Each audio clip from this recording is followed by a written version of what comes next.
दोस्तों आज की इस वीडियो में हम आपको बताएंगे एक ऐसे अजीबोगरीब ऑर्गेनाइजेशन के बारे में जो असल में एग्जिस्ट करती भी है या नहीं, ये आज तक किसी को नहीं पता। जी हाँ दोस्तों, सही सुना आपने। आज हम ऐसे ही एक खुफिया एजेंसी के बारे में बात करने जा रहे हैं जो असल मायने में खुफिया है। माना जाता है कि इसके एग्जिस्टेंस को 250 साल से भी ज़्यादा का वक्त हो चुका है, लेकिन आज तक इसके इर्द गिर्द सिर्फ कहानियाँ बुनी गई है। किसी भी चीज़ का कोई पुख्ता सबूत किसी के पास भी नहीं है। दोस्तों, जिस खुफिया एजेंसी की आज हम बात कर रहे हैं उसका नाम है द ऑर्डर ऑफ इल्यूमिनाटी, जिसको आमतौर पर इल्यूमिनाटी के नाम से भी जाना जाता है। हो सकता है आप में से कई लोग ने ये नाम ज़रूर सुना हो, लेकिन जो लोग इसके बारे में थोड़ा बहुत भी जानते होंगे उनके दिमाग में conspiracy, new world order, Saturn worship, reptilian और एलियंस जैसे कीवर्ड माइंड में स्ट्राइक करते हैं। तो दोस्तों, आज की इस वीडियो में हम आपको दुनिया की सबसे पुरानी और सबसे खुफिया एजेंसी इल्यूमिनाटी के इतिहास के बारे में जानेंगे। तो चलिए शुरू करते हैं आज के इस वीडियो को।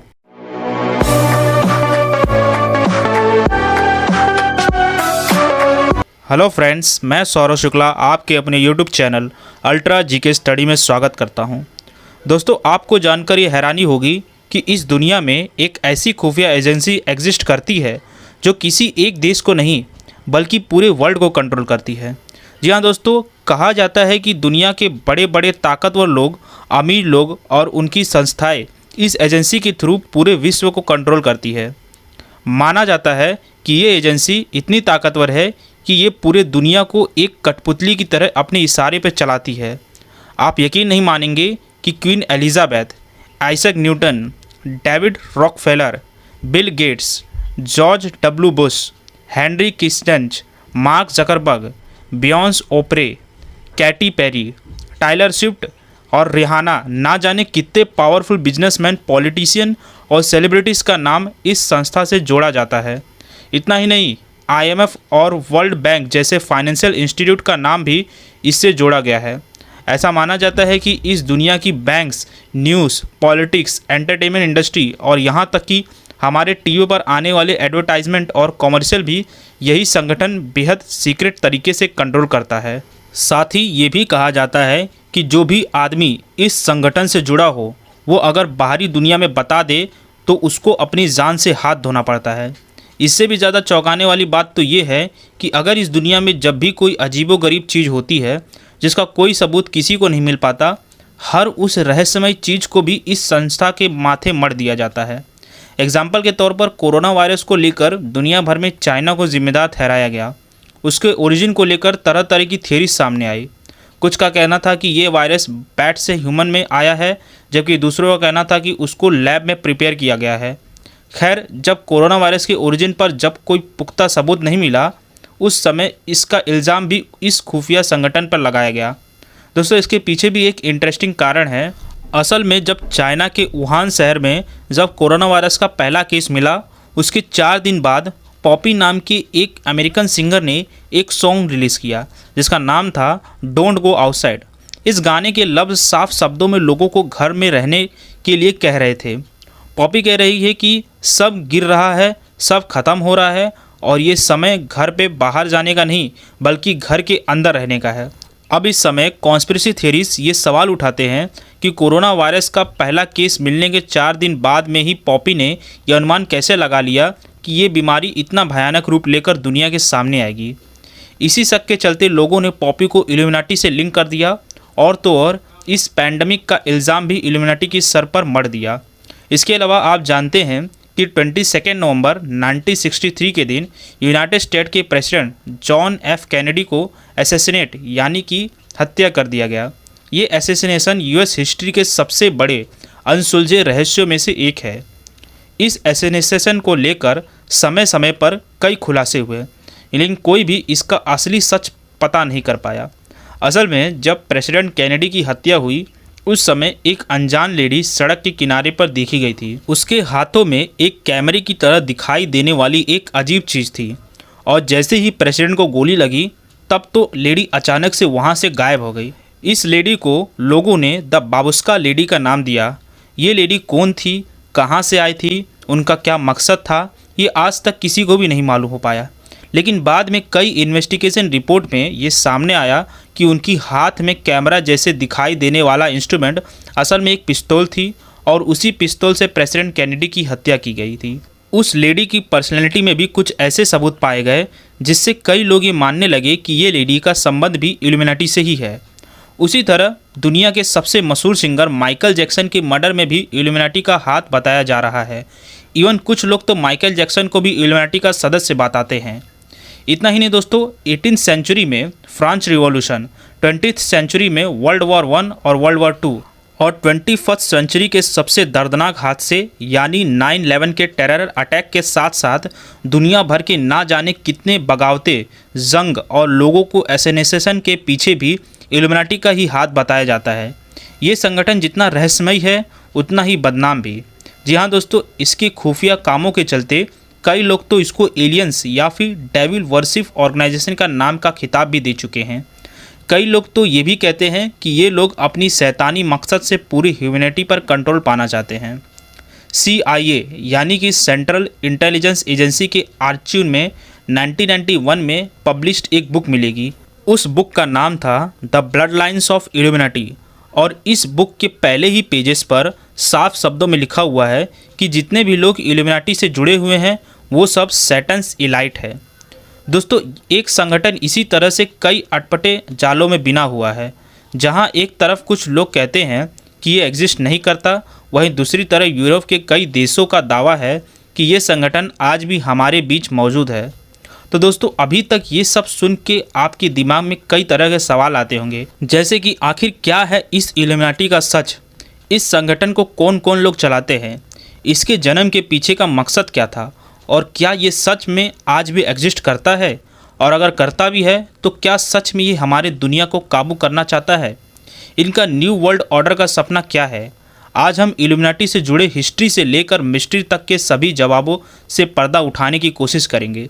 तो चलिए आगे बढ़ते हैं इस थ्रिलिंग डिस्कशन को लेकर। दोस्तों, आइए सबसे पहले शुरू करते हैं इस शब्द के समझने से। दोस्तों, इल्यूमिनाटी शब्द का ओरिजिन लैटिन वर्ड इल्यूमिनेटस से हुआ है। इल्यूमिनेटस का मतलब है एनलाइटमेंट या इल्यूमिनेशन। ये नाम उस आइडिया से इंस्पायर हुआ है जिसका मकसद था खुद को नॉलेज से एनलाइटन कराना, एजुकेशन और रिलीजन के थ्रू। इस नाम के पीछे क्या मकसद था वो हम आज जानेंगे। अगर हम बात करें इसके सिंबल की तो इसकी भी एक अपनी अलग कॉन्स्पिरेसी है।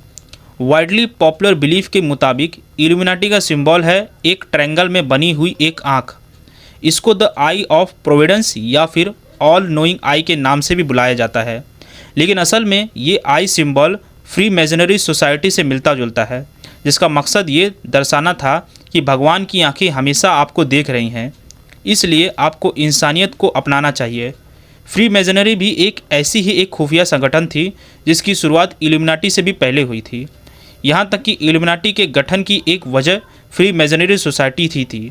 अगर आप इस सोसाइटी के बारे में और डिटेल में जानना चाहते हैं तो हमें कमेंट करके ज़रूर बताइएगा। खैर, अब वापस आते हैं अपने इस वीडियो पर। दोस्तों, फ्री मेजनरी का ये सिंबल इल्यूमिनाटी की विचारधारा से थोड़ा अलग था और इसलिए इल्यूमिनाटी ने एक अलग सिंबल अपनाया जिसका नाम था द मिनरल आउल या फिर द आउल ऑफ एथेना, जिसका नाम ancient goddess of wisdom Athena के नाम पर पड़ा। तब आप समझ गए होंगे कि भले ही आज भी ज़्यादातर लोग ऑल नोइंग आई के सिंबल से इल्यूमिनाटी को एसोसिएट करते हैं और जगह जगह इसके एविडेंस को देखकर तरह तरह की ह्यूमर्स फैलाते हैं, लेकिन असल में ये सिंबल ना तो इल्यूमिनाटी का है और ना ही फ्री मेजनरी सोसाइटी का, बल्कि ये सिंबल रेनेसांस पीरियड के क्रिश्चियन आइकोनोग्राफी के बिलोंग करता है। इसका अपना एक अलग ही इतिहास है, लेकिन यहाँ आपके लिए इतना जानना ये काफ़ी होगा कि ये क्रिश्चियन बिलीफ में ये ट्रायंगल से घिरी हुई आँख उनके ईश्वर के आँख को बताया गया है, जबकि इस ट्रायंगल के 3 कोने ईश्वर के 3 इटर्नल आइकॉन को दर्शाता है, जो है एक पिता, पुत्र और एक पवित्र आत्मा। ये क्रिश्चियन डिजिनिटी का एक अहम हिस्सा है और इसी कारण के वर्ष ये सिंबल कई क्रिश्चियन देशों के करेंसी पर देखने को मिलता है। खैर, अब चलते हैं इसके ओरिजिन के हिस्ट्री पर। दोस्तों, इल्यूमिनाटी के इतिहास को समझने के लिए हमें आपको इतिहास में थोड़ा पीछे ले जाना पड़ेगा। बात है जर्मनी की बेवेरिया प्रांत की। समय था मई 1776 का। यहाँ पर एक छोटा सा शहर हुआ करता था एंग्लोस्टेड। यहीं पर एक प्रोफेसर रहा करते थे, प्रोफेसर एडम विस्पट। आपको बता दें कि इस पूरे खतरनाक संगठन और इसके जन्मदाता प्रोफेसर एडम विस्पट थे। इस खुफिया एजेंसी के पीछे की सोच और इसकी बुनियाद प्रोफेसर विस्पट के द्वारा केवल 27 साल की उम्र में रखी गई। एडम विस्पट का जन्म 1748 में हुआ। 1773 में इन्होंने यूनिवर्सिटी ऑफ एंग्लोस्टेड को कैनन लॉ के प्रोफेसर के रूप में ज्वाइन किया। कैनन लॉ उन गाइडलाइंस और रेगुलेशन का कॉम्पिलेशन था जिनको एक रिलीजियस अथॉरिटी के द्वारा उस रिलीजियस ऑर्गेनाइजेशन की गवर्नमेंट को रन करने के लिए कोडिफाई किया गया है। आसान भाषा में इसको चर्च लॉ कहा जाता है। यहाँ एक मज़ेदार बात है कि विस्पट चर्च लॉ के एक्सपर्ट तो थे, लेकिन वो खुद क्लर्गी नहीं थे। लेकिन उस समय उनकी यूनिवर्सिटी और बाकी यूरोपियन देशों ने जेजुस्टू यानी कि हार्डकोर क्रिश्चियन और मिशनरी का बोलबाला था। कोई भी लोग रिलीजन के खिलाफ नहीं बोल सकते थे। रिलीजन्स और साइंस का वहाँ कोई स्थान नहीं था। लोगों को अपनी बात तक रखने का फ्रीडम नहीं था। जेजुस्टू आम लोगों पर अपना कंट्रोल जमाना चाहते थे। ये लोग अंधविश्वास को बढ़ावा देकर क्रिटिकल थिंकिंग और साइंटिफिक चीज़ों को ख़त्म करना चाहते थे। विस्पट उस समय के धार्मिक धारा से संतुष्ट नहीं थे। वो इसको एक ऑर्गेनाइजेशन रिलीजन्स कहते थे। ऑर्गेनाइजेशन रिलीजन यानी कि अपने मकसद को पूरा करने के लिए सोच समझ के सींचा गया धर्म। सोर्सेज बताते हैं कि विस्पट लोगों को इसी रिलीजन और धर्म से निकालना चाहते थे। विस्पट मानते थे कि साइंस और रिलीजन एक दूसरे को कॉम्पिटिटर नहीं बल्कि पार्टनर है और इन दोनों ही मैटर में लोगों को फुल फ्रीडम मिलना चाहिए। अपने इस फिलोसॉफी की बेसिस पर वो एक न्यू वर्ल्ड निर्माण करना चाहते थे। अपने इसी मकसद के चलते प्रोफेसर विस्पट ने अपने यूनिवर्सिटी के 4 स्टूडेंट्स के साथ मिलकर बहुत ही खुफिया तरीके से इल्यूमिनाटी का गठन किया। इन लोगों ने खुद को परफेक्टिबिलिटीज़ कहा। परफेक्टिबिलिटीज़ यानी वो लोग जो समाज में ऐसा बदलाव करना चाहते थे जो समाज में एक तरह का परफेक्शन ला सके। इवन पहले इस सोसाइटी का नाम था द ऑर्डर ऑफ परफेक्टिबिलिटी, लेकिन बाद में इसका नाम बदलकर द ऑर्डर ऑफ इल्यूमिनाटी रख दिया गया। तो दोस्तों इस तरह जन्म हुआ इल्यूमिनाटी का। लेकिन दोस्तों ये सब केवल 5 लोगों के दम पर तो नहीं कर सकते थे, तो इसलिए उन्होंने दुनिया भर के पढ़े लिखे, रिच और इन्फ्लुएंसर लोगों को अपने साथ जोड़ना शुरू किया। कुछ ही सालों में बढ़ते बढ़ते इस संगठन में 2500 से 3000 तक लोग जुड़ चुके थे। जाहिर है कि जैसे जैसे इनका नेटवर्क बढ़ना शुरू हुआ वैसे उसे उस समय की गवर्नमेंट और चर्च अथॉरिटीज़ को खतरा महसूस होने लगा। उनको डर था कि अगर ये सक्सेसफुल हो गया तो उन्हें अपनी पावर से हाथ धोना पड़ेगा। इसी के चलते 1784 में ड्यूक ऑफ बेवेरिया चार्ल्स थियोडर ने एक लॉ पास किया जिसके चलते सभी सीक्रेट सोसाइटीज़ को बैन कर दिया गया। इस लॉ के चलते इल्यूमिनाटी के कई लोग पकड़े गए। इसके बाद इसमें 30 से 40 पावरफुल लोग ही बचे जिन्होंने 1800 के दशक में एक बार फिर से इस संगठन को पुनर्जीवित करने को ठानी, लेकिन इस बार और भी ज़्यादा सावधानी और सीक्रेटिस के साथ। इस दौरान प्रोफेसर विस्पट की भी डेथ हो चुकी थी। इल्यूमिनाटी की कमांड अब कुछ चुनिंदा पावरफुल और लालची लोगों के हाथ में थी। उनके इरादे बिल्कुल भी अच्छे नहीं थे। कुछ थ्योरीज बताती हैं कि इनका इन्फ्लुएंस कम करने के लिए चर्च और रिलीजियस अथॉरिटीज़ ने इन लोगों के खिलाफ एक प्रोपेगेंडा शुरू किया जिसमें इन लोगों को सैटन्स और एलियंस से कंपेयर किया जाने लगा। कुछ लोगों को मानना था कि चर्च के नज़रों में जो भगवान को नहीं मानते हैं उसको शैतान का दर्जा दिया जाता है, इसलिए इन लोगों को सैटन वर्शिपर भी कहा जाने लगा। जैसे जैसे समय बीतता गया इल्यूमिनाटी का जिक्र कई मूवीज़ और बुक्स में किया जाने लगा। एक्सपर्ट्स कहते हैं कि इस वजह से ये संगठन पॉपुलर कल्चर में घुल मिल गया। इल्यूमिनाटी का इसके बाद क्या हुआ ये किसी को नहीं पता।